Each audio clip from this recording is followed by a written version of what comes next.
Guys ఎవరైనా ద్వారకా తిరుమల వద్దాం అనుకుంటే మార్నింగ్ టైంలో వచ్చేవాళ్ళు తొందరగా దర్శనం అవ్వట్లేదని కొంచెం ఇబ్బంది పడతారు. మీరు సాయంత్రం టైంలో వస్తే మీకు గుడి చూసారా ఎంత ఖాళీగా ఉందో.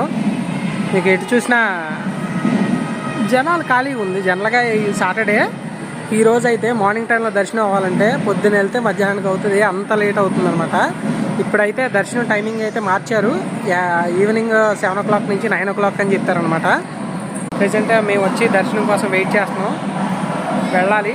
మీకు ద్వారకా తిరుమల సంబంధించిన వీడియో అయితే వీలైతే డిస్క్రిప్షన్లో ఇస్తాను, రికమెండెడ్ వీడియోలో అయినా ప్రొవైడ్ చేస్తాను. ఒకసారి ద్వారకా తిరుమల ఎవరైనా రావాలనుకున్న వాళ్ళు ఆ వీడియో చూడండి. చాలా రోజుల తర్వాత ఈ ఛానల్లో షార్ట్ వీడియో పోస్ట్ చేస్తున్నాను. మిగతా వీకే తెలుగు టెక్ ఇవన్నీ రెగ్యులర్గా వాడుతున్నారు కానీ ఛానల్స్ని, ఈ ఛానల్ అయితే వాడలేదు అనమాట. అందుకే ఈ షార్ట్ వీడియో రికార్డ్ చేస్తున్నాను. ఇలాంటి మరిన్ని షార్ట్ వీడియోస్ వస్తూ ఉంటాయి. మిస్ కాకుండా ఉండాలంటే ఛానల్ సబ్స్క్రైబ్ చేసుకోండి. Thank you for